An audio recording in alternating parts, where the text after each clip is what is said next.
All right, enough Chelsea and Flamengo. How about some quick hits instead? Let's go, Gab. Raul Asensio gets sent off almost straight away, and there's no Kylian Mbappe. So some tummy issues, poor guy. But it's okay because Real Madrid put together a resounding 3-1 win over Pachuca.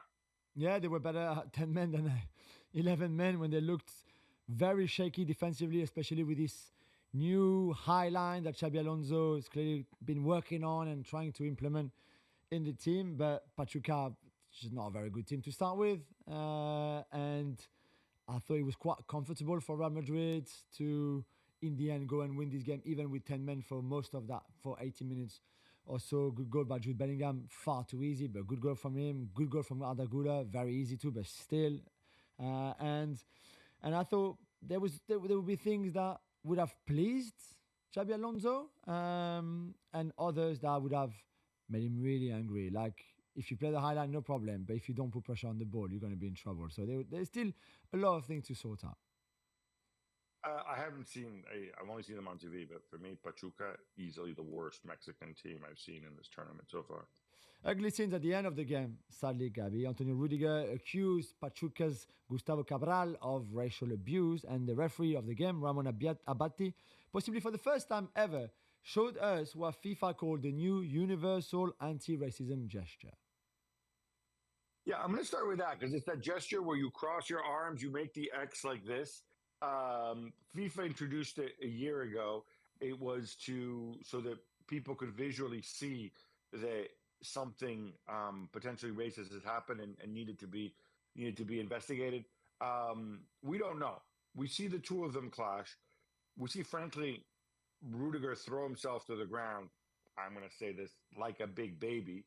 The racist abuse allegedly came after that. Clearly, that's never acceptable. The reason the referee didn't intervene is that the referee, he makes a gesture to show that it's happened, it's been reported, needs to be investigated. Obviously, if he doesn't hear it, he can't then get sent off. But Rudiger's reaction, and I think we both know him a little bit, is so angry that, he's, I don't know. I tend to believe Rudiger certainly in this situation. It's always hard to establish without witnesses, without people within earshot. But certainly you can't imagine somebody just kind of inventing this to get somebody in trouble in injury time in a game like this. So hopefully it gets investigated and we have some clarity.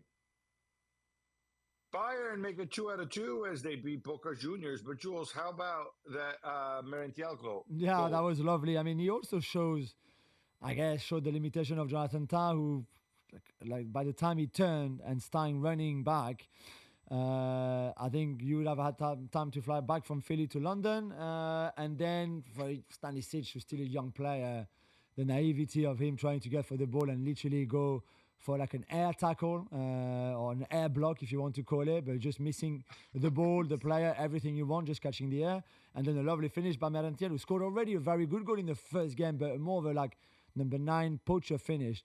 This was a lovely, lovely, lovely goal. It was not enough because really in Boca played with a lot of heart, as we know, and they're quite physical, but Bayern were far too good for them. And the game should have never gone to 1-1 at some point. Olise then saved it for Bayern and they won it, but it could easily have been far more because they were so superior. Juventus beat up Widad 4-1 as Kenan Yildiz steals the show. Gab, your strong views about him? I do. I was just thinking about this, just talking with some colleagues. Juventus were here in town. This is who you build your team around right now. You have the courage to do this because I'm looking at when Igor Tudor, looks at the players that he has so many question marks, right?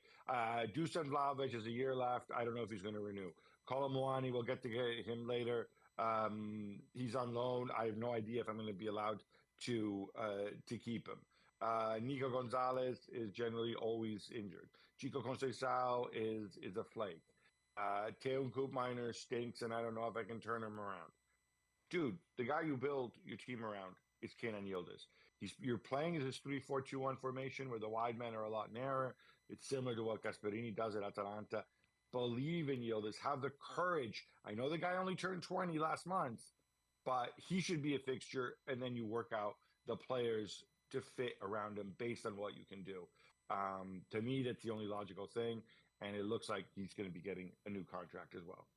Manchester City destroy LA 6-0. Jules, this is pretty open and shut as expected. Were you also expecting the 11 changes from Pep?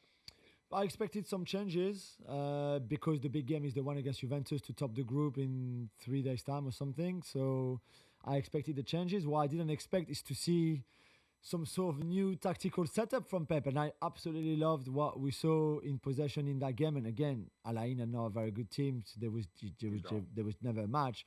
But to see this sort of 3-1-6, those midfielders drop in, to see 2 10s behind Haaland in a way. The width with Mateus Nunes and Ait Nouri on the other side. I think it's very exciting, even with a B team, because you could also replace those B team players with A team, and Rodri will be better than Nico in that kind of lone holding midfielder position.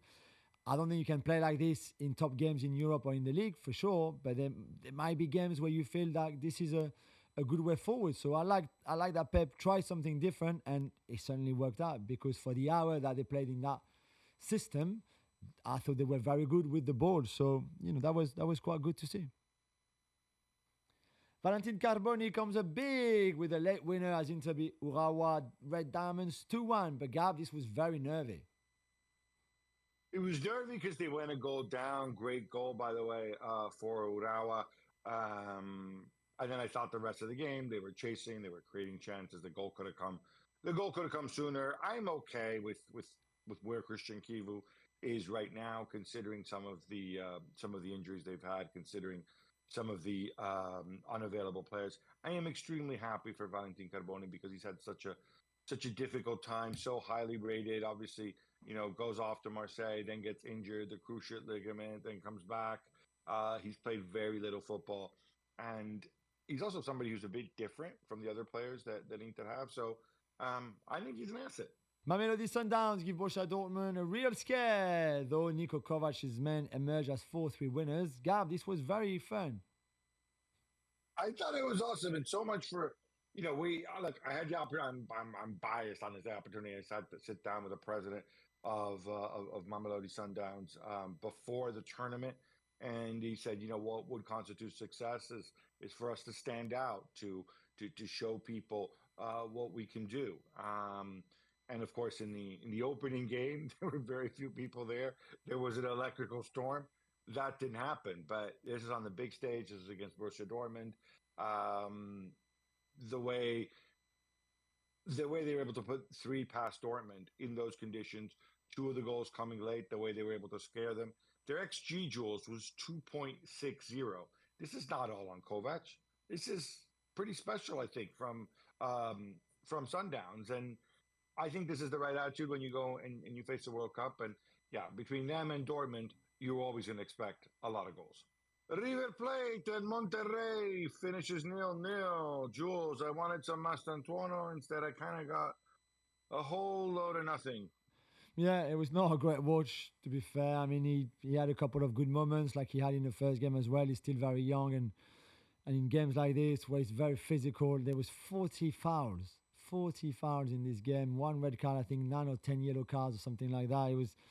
It was just not nice. I don't think Monterrey are very good. We said earlier that Pachuca was the worst Mexican team in the tournament. I think Monterrey are not much better at all. And from a Mastantuono and River Plate's point of view, well, you go again and you should qualify really now. It's in your own hands.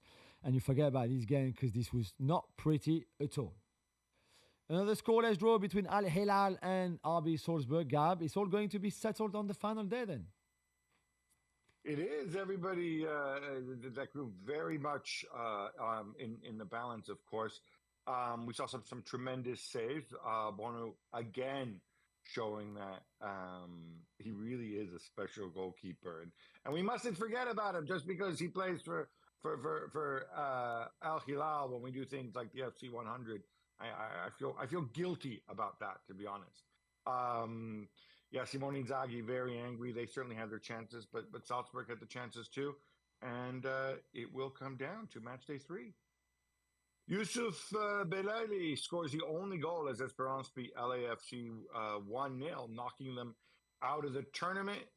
But Jules, this is all down to Dennis Bouanga's late penalty miss, right? Yeah, it came to that. I mean, Belaili, great story, great player, maverick player, so much controversy, as much controversy as talent, basically, in his career and in his life and in his style, putting Espérance de Tunis ahead, and then right at the end, VR intervenes for a kick in the box, no problem. Marlon on Marlon, Meria on Marlon, so no problem.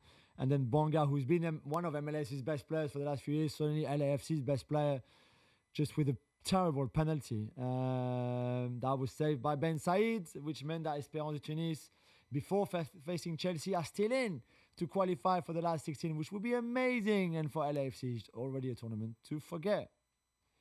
Benfica destroyed Auckland City 6-0. Gab, Auckland City at least held that for almost the entire first half.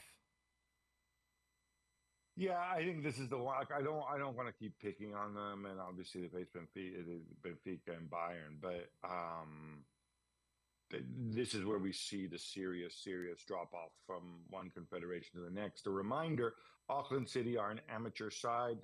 New Zealand does have professional football teams, but because they play in the A League and not in the OFC, because of weird quirk of Australia playing in the Asian Football Confederation,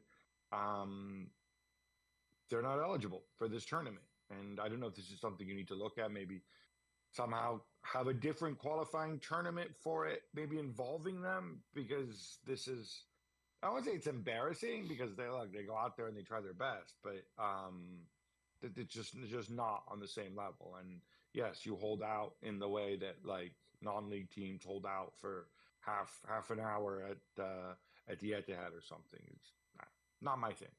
Another comeback, Jules, as Fluminense come back from 2-1 down against Ulsan to win 4-2. This wasn't straightforward at all, was it? And they were 1-0 up and cruising, and then considered those two really cheap goals that you should not consider. And don't forget, this Fluminense team is the oldest in the competition, and by far, by the way. They've got Thiago Silva, of course, like 75 years old. They've got Cano up front, like 75 years old as well. They've got Ganso. You got to see Ganso play for the first 45 minutes. He's also 75 years old.